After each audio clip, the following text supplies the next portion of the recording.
ये जानकारी है ज़िला नैनीताल की, उत्तराखंड का टूरिस्ट स्थल और ज़िला नैनीताल सरोवर नगरी या झीलों की नगरी के नाम से विख्यात नैनीताल नगर तीन ओर से टिफिन टॉप, चाइना पीक, लाड़िया कांटा, स्नोव्यू, हाड़ीगढ़ी, शेर का डांडा आदि ऊंची ऊंची पहाड़ियों से घिरा है।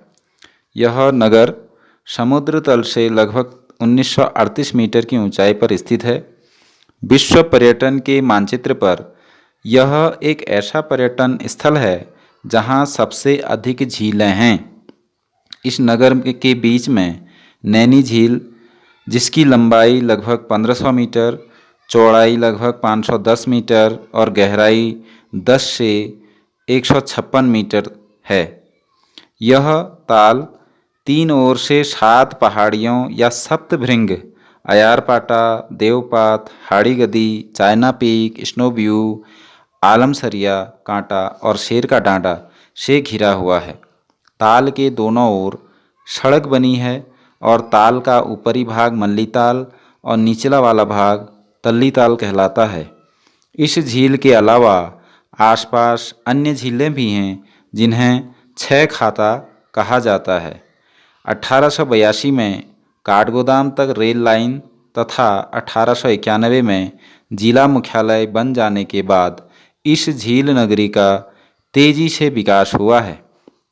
सन 1900 में नैनीताल में मल्लीताल राजभवन या सचिवालय भवन की स्थापना की गई थी, जिसका 1962 से उत्तर प्रदेश की ग्रीष्मकालीन राजधानी के रूप में उपयोग किया जाता था।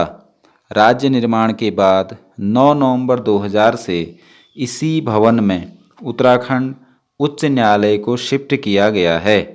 इस जिले के प्रमुख दर्शनीय स्थल हैं जैसे नैना देवी मंदिर, नैनीताल में नैनी झील के किनारे मल्लीताल के पास मां नैना देवी का भव्य मंदिर है। प्राचीन नैना देवी के मंदिर का निर्माण श्री मोती राम शाह जी ने कराया था, जो 1880 के भीषण भूस्खलन से नष्ट हो गया था। दबी मूर्ति को निकालकर वर्तमान स्थान पर नए सिरे से मंदिर का निर्माण कर ज्येष्ठ नवमी सन 1882 में इसकी पुनः स्थापना की गई। नैना पीक 2611 मीटर नैनीताल की सबसे ऊंची चोटी है, जो शहर से 5.5 किलोमीटर दूरी पर स्थित है और नैना पीक से हिमालय की मनोरम छटा को स्पष्ट रूप से देखा जा सकता है। अगला है स्नोव्यू। स्नोव्यू शिखर की ऊंचाई 2270 मीटर है। यह बहुत आकर्षक स्थल है जहां पैदल व रज्जू मार्ग द्वारा पहुंचा जा सकता है। रोपवे मल्लीताल से बनाया गया है। नैनी झील क्या है? 7 पहाड़ियों से घिरी नैन माने आँख के आकार वाली यह झील नैनीताल की पहचान है। इस झील का नैना नाम देवी नैना के नाम पर पड़ा।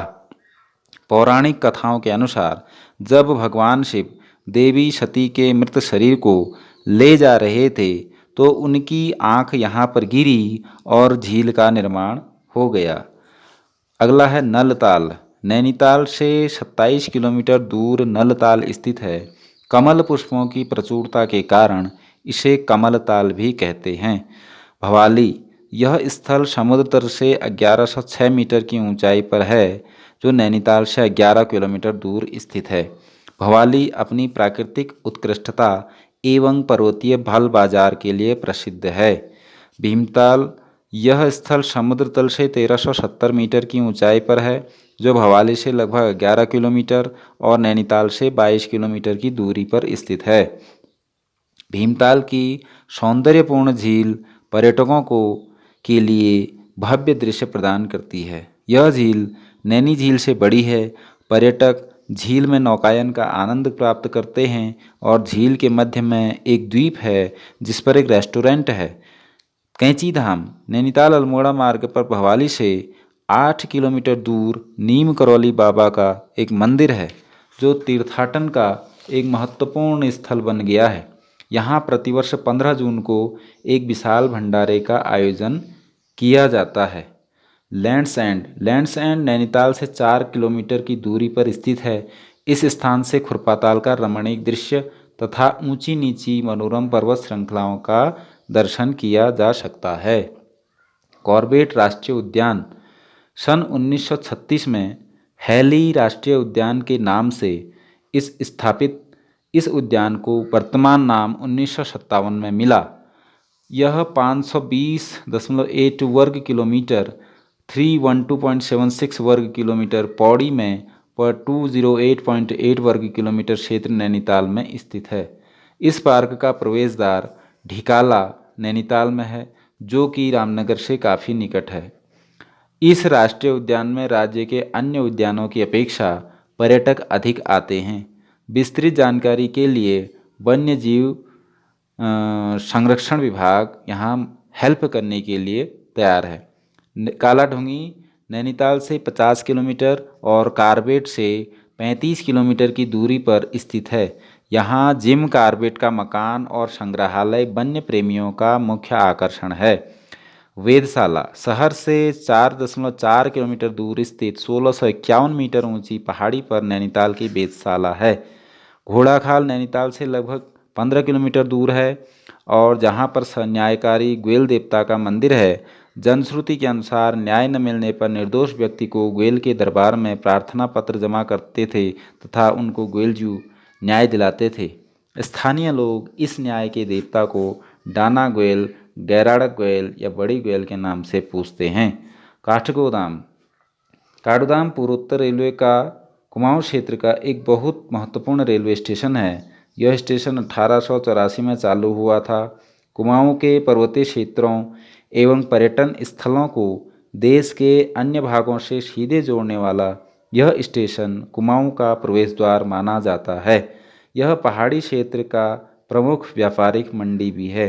नैनीताल, भीमताल, कौसानी, रानीखेत और अन्य पर्यटक स्थलों के लिए देश विदेश से आने वाले सैलानी इसी रेलवे स्टेशन पर निर्भर करते हैं। 1994 में इसे बड़ी लाइन बनाया गया था। हल्द्वानी 16वीं सदी में चंद राजा रूपचंद के समय गौला नदी तट पर वर्तमान हल्द्वानी वाले स्थान पर बस्तियां बननी शुरू हुई और आज यह राज्य का सबसे बड़ा व्यापारिक नगर है। इस क्षेत्र में हल्दू के पेड़ों की अधिकता के कारण इसे हल्दूबनी कहा जाता है। हल्दू के पेड़ों की अधिकता के कारण इसे हल्दूबनी कहा जाता है और 1834 में कमिश्नर विलियम टेल ने इसे वर्तमान हल्द्वानी नाम दिया। कमिश्नर रैमजे ने इस क्षेत्र में अनेक नहरें बनवाई। इसे भी कुमाऊं का द्वार कहा जाता है। यह नगर बरेली काठगोदाम रेल पथ काठगोदाम से 8 किलोमीटर दूर दक्षिण की ओर स्थित है।